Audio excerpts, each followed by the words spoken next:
And so I do apologize if anything seems rushed because they're only giving me 45 minutes. And when we meet in person, we get longer and there's time for feedback and all this kind of stuff. So, but our last discussion is going to be on war in the American economy. Everybody can see this, I hope? Yes. Move this over a little bit so I can see things better. So I do have a bottom line for this. It's not a complicated story like last time with the Great Depression where there were a lot of moving parts. Our bottom line is that wars harm people and economies. Kaboom. Not good. So I'm going to start with some numbers. And that means I got to jump over to another screen that's got these things open. And when you come see us in person, I give you paper handouts and stuff.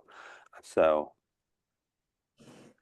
these are statistics on the largest wars in American history.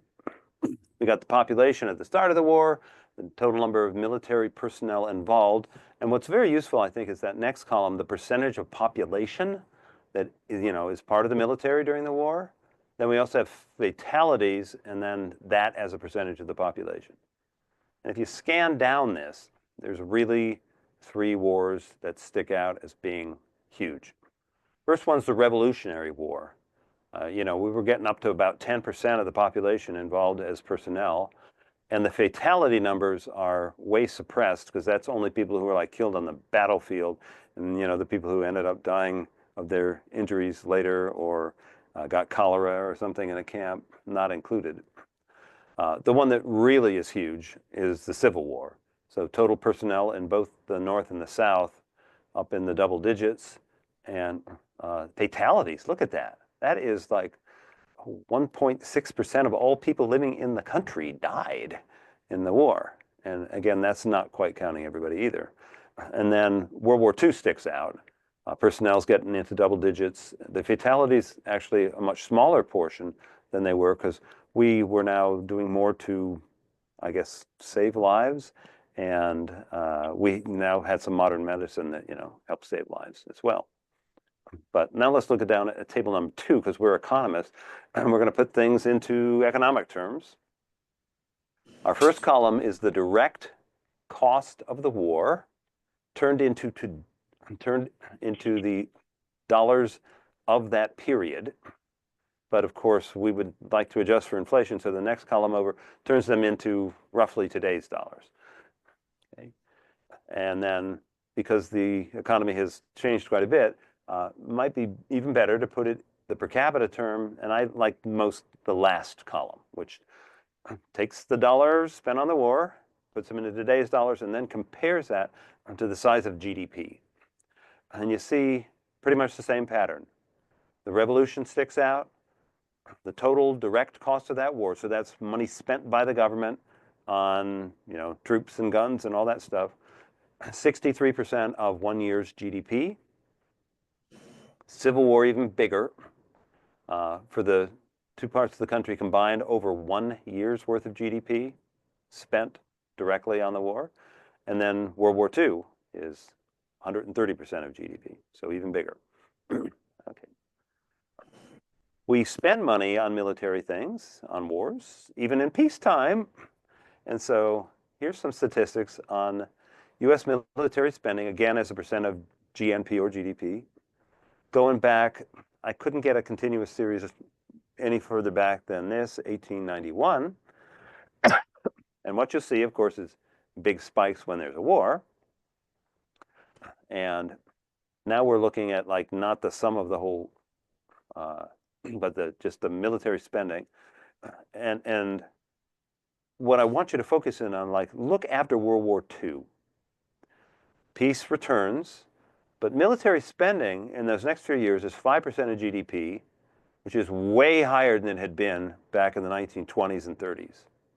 Then the Korean War breaks out, and spending goes down just a little bit. This is the height of the Cold War, right? This is the Cuban Missile Crisis and that kind of stuff. Even during that period, during the Cold War, not a hot war with bullets flying, almost 10% of GDP was being spent on military. And it actually goes down a little bit during Vietnam. Okay? And then the numbers continue to come down, and we are lucky enough to be in a period where our military spending as a percentage of GDP is much lower than it has been for most of the rest of the century, all the way back until World War II. So let's now jump back over to that other one, other slides.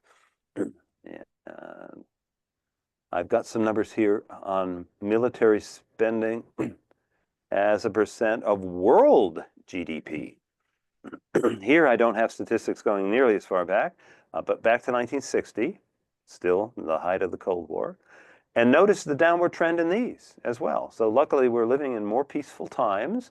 There are some hot wars fighting right now, like over in Ukraine and in the Middle East. But as a percentage of the world GDP,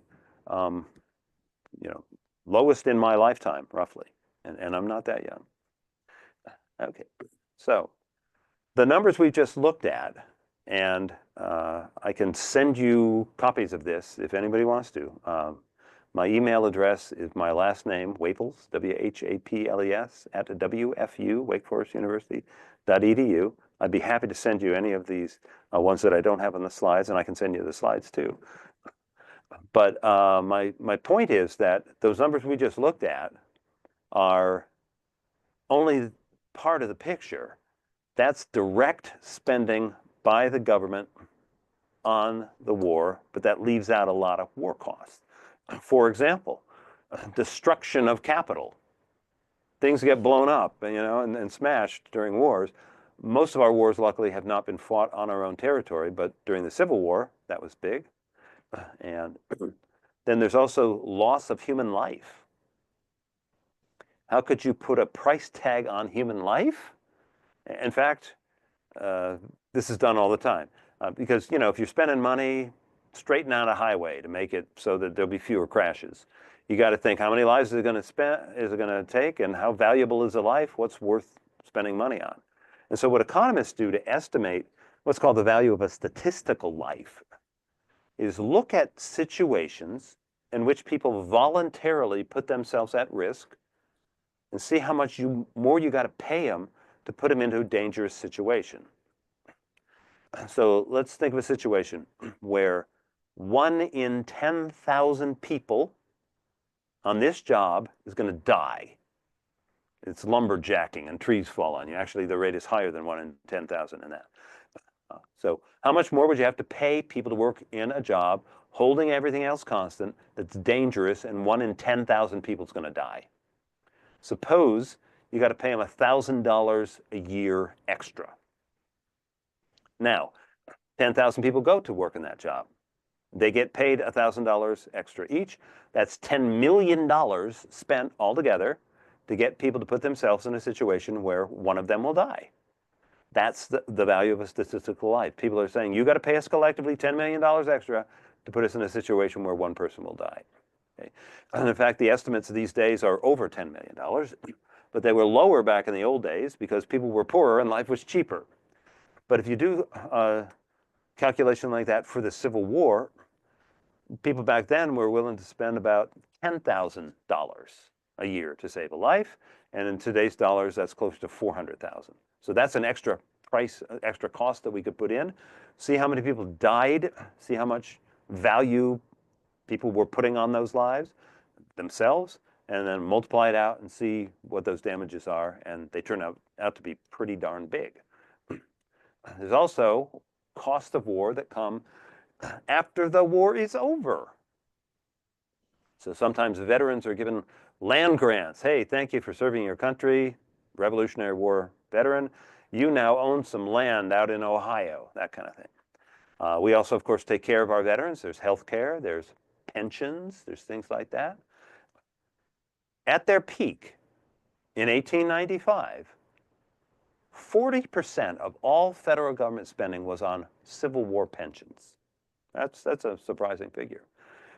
And the last surviving Civil War pensioner was a woman named Irene Triplett, whose father had fought, actually on the Confederate side, and then she was eligible for a pension. When did the last dollar go for a pension from the Civil War? When did Irene Triplett die? She actually lived 2 counties over from me. She died in 2020. So the costs of the Civil War were spread out a century and a half afterwards. That's truly amazing. Then war will usually throw your economy out of whack. There's lost consumption, right? People are getting taken out of their jobs. People with less skills then go into those jobs. We're less productive. The economy is producing less, and therefore we can consume less. We could put that in. We pay for our wars through things like taxes and borrowing. Those impose costs on an economy. Those of you who teach economics know that if you put a tax in place, there'll be a deadweight loss triangle. Yeah, you could calculate that.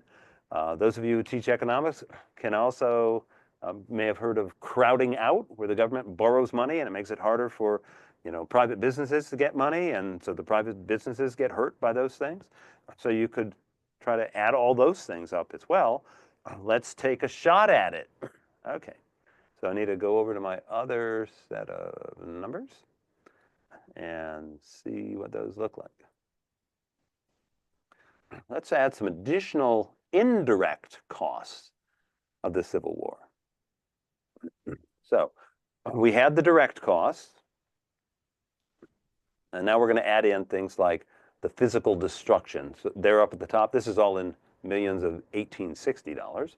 The physical destruction, not much in the north. There was a little bit, but they don't report any number here. But in the south, with all the railroads getting torn up, and Sherman's army going and torching, looting, and doing things like that, that's over $1.5 billion worth. There's our lost human capital, the value of the statistical life, or sometimes you can look at how much would that person have earned during the course of their rest of their life. Those numbers come out very, very similar. Add those things in, and then there's the pensions, and you add those things in, and that's coming up to like $3.5 billion of those dollars. Okay, on top of the war spending itself, the direct spending. Then you got some other indirect costs that we could add in, like the decline in consumption, which in the South was gigantic. Some of that because people were now freed and weren't forced to work, and therefore not as much was being produced. If you add all these indirect costs in, they actually add up, if you follow this exercise, to be greater than the direct cost of the war. Okay, so it's important not to hide any of these costs when we're thinking about the impact that war has on the economy. And remember what our bottom line was, that wars harm economies and people. Okay, so somehow we've got into a war. Now what? How do we finance this war? Do decision makers, when they're deciding whether or not to declare war, do they weigh the costs and benefits? Do you ever think about that? I think that they got a pretty bad track record of weighing the costs and benefits. So rarely do they weigh the expected economic costs and the expected economic benefits. Rather, what I think they do is they weigh the political cost versus the political benefits, which can be far different.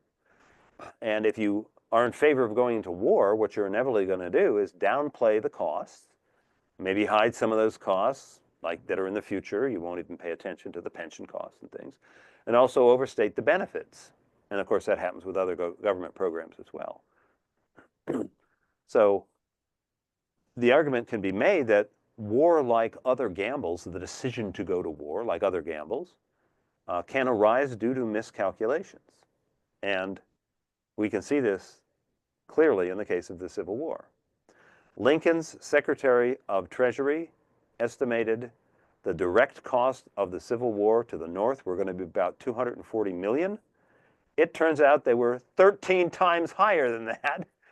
And if we add in all those indirect costs we talked about, now we're talking like 30 times higher than that. Okay, so, Okay, we've been dragged into this war. What are we going to do? How are we going to pay for the war?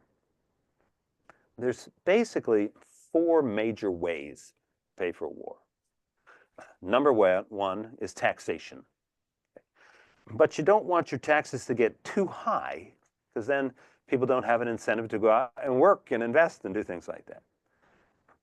So paying entirely in terms of taxes isn't really sensible. And people realize the benefits of the war, the peace, are going to be coming in the future. So maybe instead of taxing the current generation, which also has to fight the war, we can get the future generations to pay for the war by borrowing money, and then the future generations will pay that back. Borrowing, paying later. Of course, sometimes nobody will lend you any money. Method number 3 to pay for your war: just print up some money and give people slips of paper to pay for this thing. And then, last but not least, confiscation. And in fact, the draft is a form of confiscation, right? Sorry, young man, you gotta, okay? And other times you can just go out and requisition things, just, we need these horses to pull the wagon, sir. Sorry, we're taking them, that kind of thing. We can't really quantify the confiscation so much, but we can quantify the other things. And it's quite telling how we pay for wars. And we're going to look at the case of the Civil War.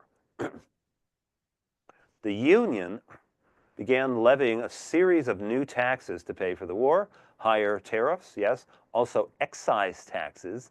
They even put in place an income tax, despite the fact that the Constitution said you couldn't do that. After the war, it was struck down, and later we added an amendment to the Constitution to make it legal. They paid for a lot of it through taxes. The Confederacy, on the other hand, just didn't have much ability to tax. So it borrowed, but since it was such a risky venture, very few were willing to lend and charged very high interest rates. And so what we'll see is that the South, the Confederacy, relied mainly throughout the course of the war as a whole in printing up money. So here are the figures for the Union government. The darkest bar is our taxes. The grayish bar is bonds, and so that's borrowing. Right? And then the white part is printing up money, just US government notes.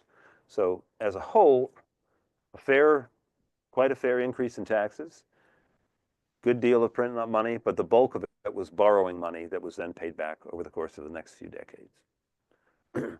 Now we got the Confederate government, and you can see that the biggest part of this, by far, is printing up the extra money.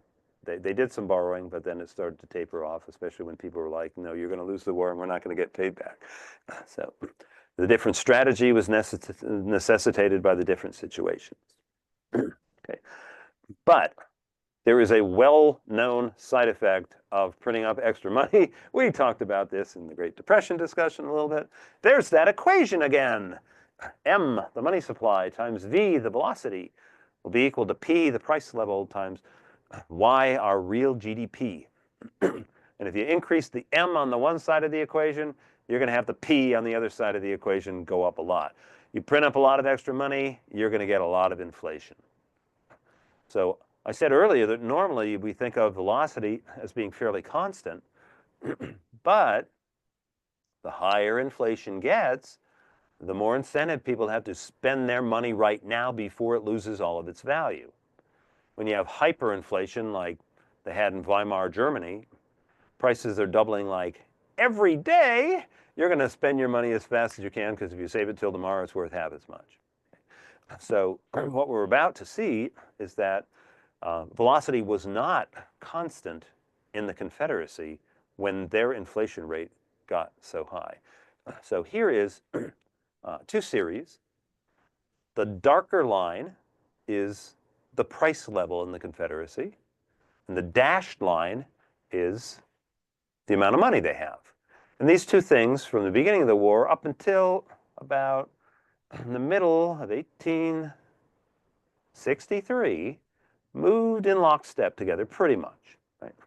When they increased the money supply, prices went up. But after that, they didn't increase the money supply all that much, and prices went through the roof. Okay? And of course, you know what happened in July of 1863. They lost at Gettysburg, they lost at Vicksburg. It became pretty clear that the the days were numbered for the Confederate States of America. So people are like, this money's not going to be worth very much anymore. Prices are going up too fast. They just started spending like crazy. And right at the end of the war, of course, it just took off. So prices went up a whole bunch without money going up so much because people were spending their money faster and faster and faster to get rid of it before the war ended. Okay. Because of that well-known link, sometimes governments will try to stop prices from rising, even though they're increasing the money supply, which will cause prices to rise. And most importantly, you saw this happening during World War II. So wage and price controls were put in place, and you just couldn't increase your prices. And what did that do? Well, of course, any of you who've taught economics know that if you put a price ceiling in place, it creates all these shortages.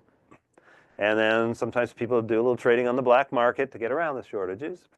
Often people will reduce the quality of the good. I'm not getting as much real value for it. And so I can sell it at this price and not anymore. I'm just going to make the good of lower and lower quality, lower cost for me to produce. There'll be rationing. Some people will get it, other people won't. There'll be lots of standing in line for goods, okay? If you try to bottle up inflation, all of these things happen, and then finally you got to lift the price controls eventually, and then you'll have all the inflation occur afterwards, like when the war's over. So yeah, if you increase the money supply, you're going to get inflation. You put price controls in place, it'll temporarily hold your prices down but cause all of these other not so good side effects. Okay. Do wars stimulate the economy? And I think the consensus amongst economic historians is that the answer is rarely. Okay? You often hear this argument made that wars stimulate the economy. But if you look at specific wars, you will not see that happening. War can stimulate the economy if there's a lot of slack going into the war, right? But if you're close to full employment, if the unemployment rate's kind of low, the only way that you can produce more guns is if you produce less butter, as the analogy goes. Stories of the big stimulus effect usually exaggerate things. This is partly known as the brick through the window fallacy. Don't know if you've encountered that one, an idea from the French economist Frédéric Bastiat. In Bastiat's story, this son is playing around one day and throws a brick through his dad's plate glass window at his shop. And of course, the guy's heartbroken. He's got to spend all this money replacing his window. And the neighbor comes around and says, "Oh, don't worry about it. This spending's good for the economy." If the guy's spending money to replace his plate glass window, he's spending money that he could have used to buy something else, like some new clothes, okay? So the cost of the window is, yeah, the glazier who replaces the window is better off, but the tailor who made the clothes is worse off in this case. The essay is called The Seen and the Unseen. We see the spending replacing the window. We don't see the unseen is, so we see the money being spent on all the war stuff, but that money would have been spent on something else, other consumption items that we could have had instead of blowing up a bunch of bombs and sinking a bunch of ships. Okay, so even if economic output increases in a wartime, wealth itself is likely to fall because of destruction in value. And I once saw this in person when I was flying into Tucson, Arizona, and I looked out of my window. I don't know if any of you ever flown into Tucson, but there is the gigantic parking lot there with thousands of airplanes parked.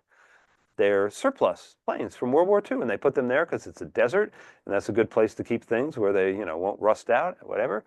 But all that money that was spent on those bombers was totally wasted because after the war, it was useless, stranded wealth, not true wealth, right? True wealth is something that can produce me something I want now, and that couldn't.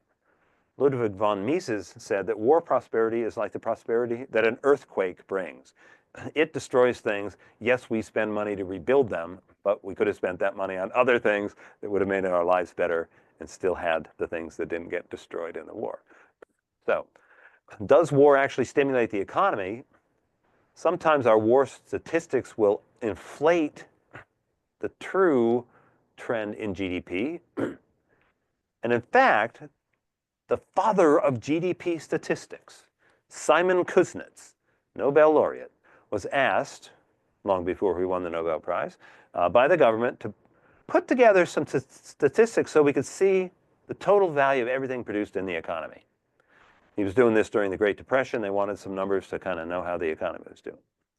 So he brought together these statistics and gave the definition that we give today for GDP or GNP, right? It's the, what? Market value of all the final goods and services produced in your economy, okay? But then Kuznets said, war goods are not final goods. They're not good. They're an intermediate. Just like you wouldn't count the bumper that's sold to GM as part of GDP, because the bumper is later part of the car that gets sold to the person. You shouldn't count military spending because it's not a final good. It's an input into the production of peace, which is the final good. The people at the Bureau of Economic Analysis in the Commerce Department said, that's too bad, Simon. We're counting military stuff as part of GDP anyway. Okay. But what should count as prosperity, most people would agree, is spending money on goods that we get to consume. You know, your breakfast or your haircut or, you know, going on vacation, those kinds of things. Consumption, that's good. Or also investment. And that is producing new pieces of equipment, capital, that we can then use to produce consumption goods. That's what counts as prosperity in most people's minds. And all or most of the war goods simply do not fall into those categories of being consumption goods or investment goods. Okay, so where do I have that? Is it in this? Or is it in the other thing? I think I've got something. I've forgotten what my order of slides. Okay, I'll wait for that. Okay, what else does war do to an economy? War creates an immense amount of uncertainty. It disrupts normal business. It puts people into jobs that they're not trained for, that they're not really suited for. So it's very likely to make the economy less productive.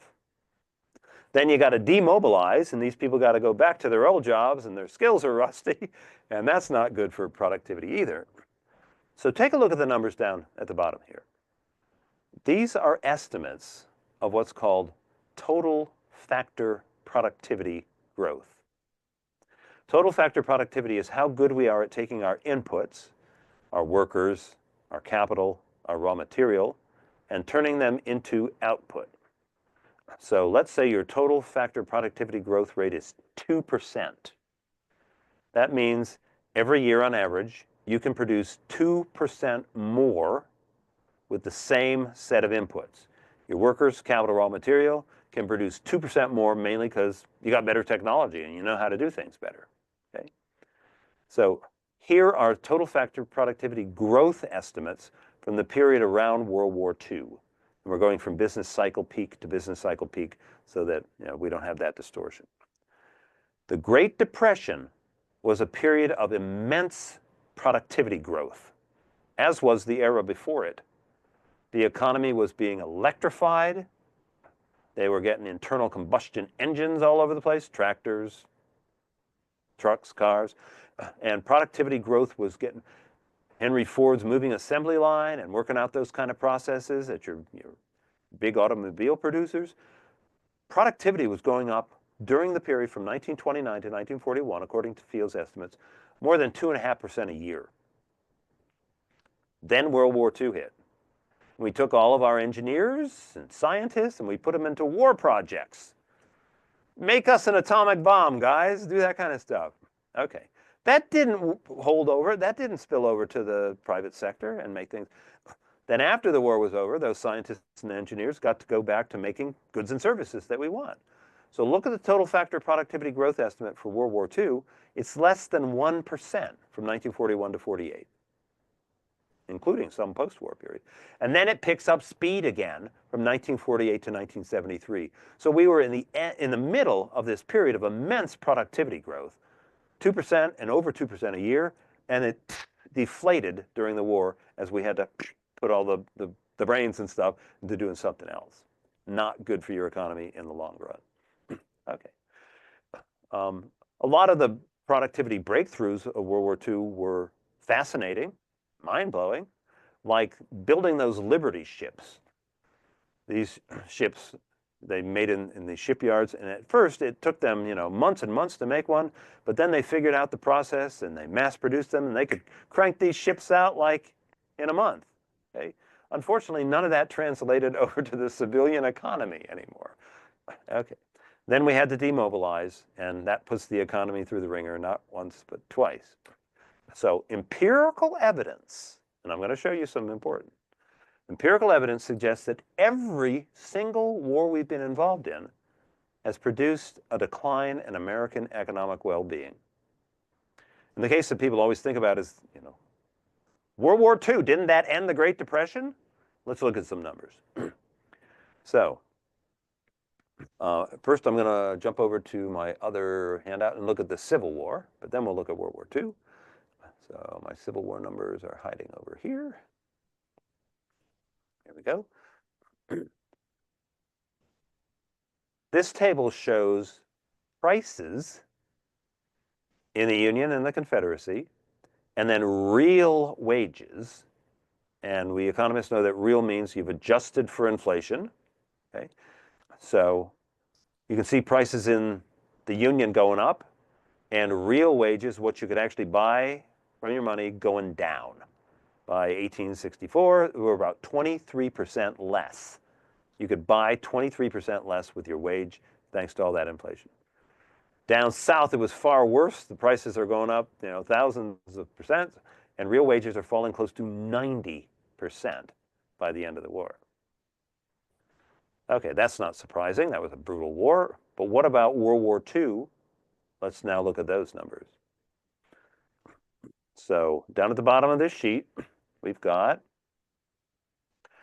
our official GDP estimate, or GNP estimate, pretty much the same. And we're going to define, for both of our series, 1939, when the war broke out over in Europe, as being 100. What you see is GDP rose a lot in 1940 and in 1941. Okay? And then it rose even more as we went into the war. But let's take out all the war-related things that are not going to people's consumption or investments that will give them consumption more in the future. What people actually get to consume is the next column over. So that's very similar for the first couple of years. Non-war final goods and services rose 19%. That's huge from 1939 to 1941. Before we got into the war. That's how you get war prosperity. Somebody else goes to war and you sell them a lot of stuff. Okay? But then we got into the war at the end of 1941 after Pearl Harbor, and look at those non-war final goods and service numbers. They're dropping down from 119, 108, 102, 105.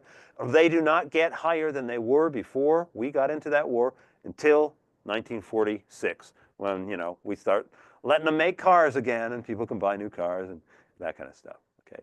So that's the evidence. This comes from an article by Robert Higgs. That's the evidence that Robert Higgs would point to, and I think it's pretty compelling, right? That actual prosperity, what we as individuals get to consume, was, it was okay during World War II. It wasn't that giant drop that we saw during the Civil War, but the true prosperity came before we got dragged into the war and then after the war ended. Okay? So a lot of times you'll hear arguments about, you spend some money on war and then it'll give you a snowball effect and it'll trigger more spending throughout the economy. Okay? But multiplier estimates for World War II come in at well less than 1. See that third bullet point down. The multiplier estimate is like 0.25, maybe 0.6. Let's put it right in the middle, 0.5. Every dollar you spend on the war makes your economy grow by 50 cents. So the extra spending on the war must have caused some other category of spending to go down. Yeah, because the guns and butter thing, right? You're spending more on the guns, the butter goes down, the economy doesn't grow much at all. So that's the kind of evidence that economists would point to in saying that you don't get the true prosperity during war. Okay, and that's pretty obvious in all the other wars, but in World War II, it definitely bears repeating. Okay, does war stimulate the economy? As I mentioned, it can if there's some slack in the economy, but by the time we got into World War II, the official unemployment rate was down to 9.9%. And if you add in all those people who were on government jobs that were counted as unemployed, the unemployment rate was down to 6%.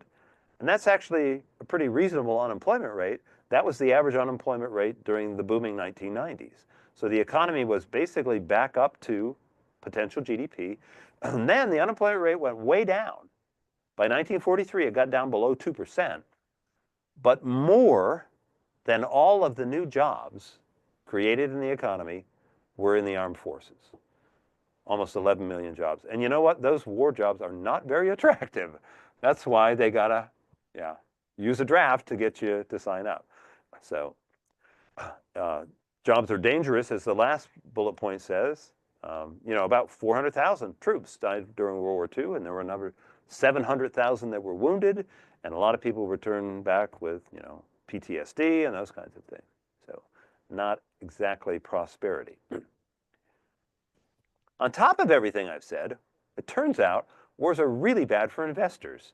You will hear stories about, oh, these evil, whatever, business people, they triggered the war so they could get rich. There's not really too many business people that actually works out to, unless you are building explosives or the bombs or the planes yourself. But most business doesn't do that. The stock market lost almost half of its value from entry of the U.S. into World War I until that war ended, almost half its value. And it fell even more during World War II. So when we entered that war, stock market capitalization was 11.4 billion. By 1942, it was down to 4.3 billion because they knew things were uncertain and my business is not really earning great profits despite what the press is saying. And they didn't get back up to pre-war levels until after the war was over. So a big caveat is this is the way that war can benefit your economy if you're not fighting in the war. And so we had a big economic boom in the late 1700s up until about 1812 because France and Britain were fighting and we got to sell them supplies and do neutral shipping and that kind of stuff. Once we got dragged into that war, though, the economy really took a big hit. It had increased 37% after a long period of stagnation and then got smacked back down. So likewise, real GDP per person, output per person, income per person, rose when World War I broke out until we entered, and then it started going down. World War II, the economy grew until the war broke out, and then our actual consumption levels started to go down. So there's our caveat. War's good for the economy if you're not fighting in the war yourself. Okay. Let me add a couple other caveats. War might help your economy if what you're doing in the war is going off and looting some other country, like when Spain went and looted the Aztecs and the Incas. Okay, that's not how we've ever fought our wars. And it turns out imperialism doesn't pay either. Okay, a really impressive study done by Lance Davis and William Huttenbach, Mammon and the Pursuit of Empire. They looked at the British Empire, how much they were spending on like all of their colonial forces and all that stuff, and how much they actually earned from it, and concluded that this was a really bad investment with a negative rate of return for the British Empire. Okay. Here's their quote. Returns from empire investments were not high in comparison to earnings in the domestic and foreign sector. Empire profits were earned at a substantial cost to the taxpayer. Okay. Bottom line is that the imperialism was a mechanism to transfer wealth from the tax-paying middle class to the elites who were running the empire the way they found it. Finally, I'll add as a caveat that war or the threat of war can sometimes benefit an economy if it shakes things up and you were kind of in a rut and you get out of the rut because of it. So think about Japan. After the Opium War in China, Japan was like, oh my God, these people from the other side of the world have come over and conquered, like, and you know what? We're next. We're next unless we do something. So what they did was send out people to all over the world to study their political institutions, their economic institutions, their technology, and they brought those things back to Japan. And there was kind of a political reconfiguration that was going on with the Meiji Restoration that pushed the old people out of power and put into power people who were going to use this new technology and all the things they learned going outside. And that then jump-started the Japanese economy, and they started growing. The threat that they would be conquered shook them out of their torpor and got them going. And of course, Japan then became the big power in the region, and then they went off and invaded China not too long after that. Okay, so where are we? Longer term impact of the war. Can't overlook this impact either. War often leads to the expansion in the size of government, the scope of government. And then after the war is over, the government shrinks back down, but is now permanently larger than it was before. You can see this after World War I. You can see this after World War II. Okay. Did we really want the government to take on these new tasks and become bigger, spending our taxpayer monies? Maybe, maybe not. But also during wars, national debt tends to explode, and higher debt levels slow down your economic growth. So if you look historically and internationally, it's the absence of war, long-term peace, that has led to some of the strongest periods of growth and prosperity in human history. You've heard the expression, the Pax Romana, the peace that was under the Roman Empire. And then it fell apart, and things fell apart. There was a Pax Mongolica after the Mongols, the Pax Britannica in the 1800s, when lots of economic growth spread due to the British Empire, well, due to the British Navy patrolling the seas and stopping wars from happening. And then the Pax Americana, the post-World War II period. The United States has helped keep global peace much more peaceful than it was before. And we've seen mass prosperity, rising throughout the world. The poorest parts of the world are starting to grow now. Okay, so I do have a bottom line to this whole thing. And it is, war! Huh! Yeah! What is it good for? Absolutely nothing. I'll leave you with that. And I think I might even have time for a couple of questions. You do. I have like 3 minutes. And I've been running up against my deadline every time. So hit me with questions on anything we've talked about. And I apologize if you didn't like my singing. Michelle, hand up. Hi, thank you, Professor, for your presentation. But I was thinking about when I look at World War II, I look at the GI Bill, Mm-hmm. and I looked at the growth of housing and so on. Even though Mm-hmm. maybe the war didn't stimulate the economy, the GI Bill did. Mm-hmm. And I'm wondering if you could comment on that, please. Yeah, so the GI Bill is a very complicated thing. And it turns out that just like 2 or 3 weeks ago, there was a new paper published on the GI Bill and the effect that it had. So they looked at people who were like just, a little bit too young to be eligible for the GI Bill because they didn't serve in the war, and then the people that were a little older and they were eligible, and compared their education levels and found basically no difference at all. So despite everything we hear about the GI Bill, maybe it didn't actually do much. Yeah. We'll see what happens. Other questions? Thank you. Don't you hate it when that happens? That's the result they find. Okay. Edwin Starr approves. There you go. Any other questions? End of a busy day. Were we in person, we would be talking, over coffee and donuts or whatever, and you'd be hitting me with every question that you have stored up, on all these economic issues. And we actually have these debriefs and then like free-for-alls where people can ask about anything. And to me, they add as much value as any of the lectures do. So I love doing them. Agreed. Yep. Okay. Tom, am I going to see you this summer? I sure hope so. Okay, well, we'll see. We'll see if it comes together. Robert and I have been, I don't know, a couple of years now since we've been able to work together. So I like the Go Deeks thing. By the way, our women's soccer team, which has 3 of my former students on it, is in the championship match. I guess it's going to be tomorrow. So, yeah.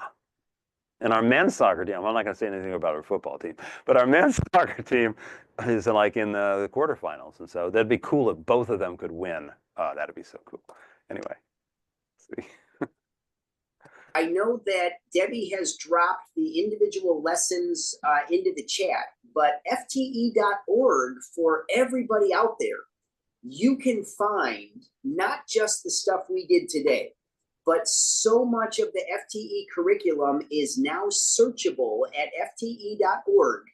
You can go to a drop-down menu that's for teachers, and plans and resources. And there's a new feature that's only been around for about 6 to 9 months. Over on the left side, there are check boxes of just general economic topics. You can put in choices, you can put in competition, you can put in deficits, you can put in anything that you want, and it will search the lessons that we have.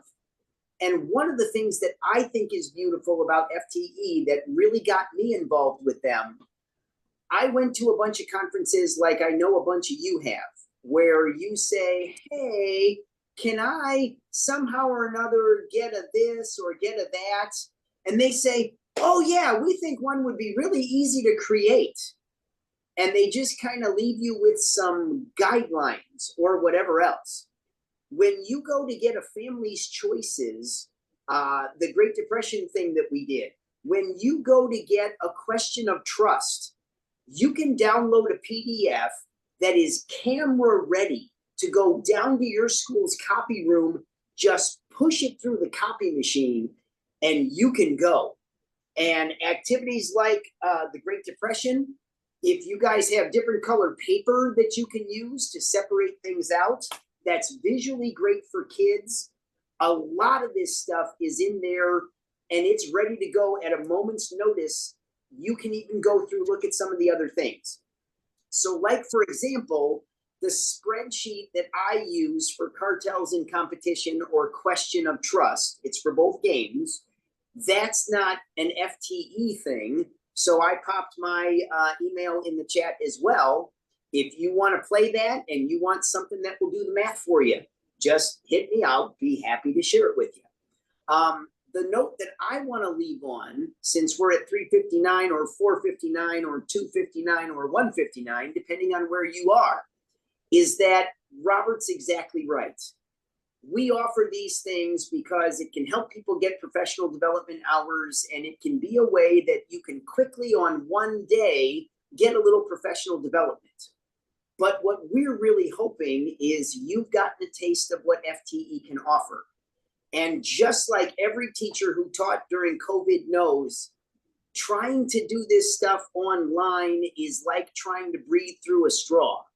When there are 35 teachers all in the same place, and we're together for a 3-day program or a 4-day program or a 5-day program, and you have access to actual economic historians like Robert all day to pepper them with questions over the lunch period and everything else.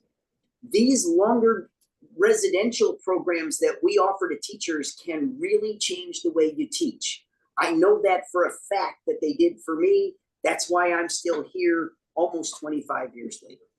So it is 4 o'clock on the dot. Debbie, is there anything else from FTE? Nope, that's everything for me. All right, Robert, just gonna say we are good. Then we are done right at the top of the hour. Thank you so much for coming today, everybody. Thank you for spending your Pearl Harbor Day with us. Hopefully we'll see you again sometime at FTE.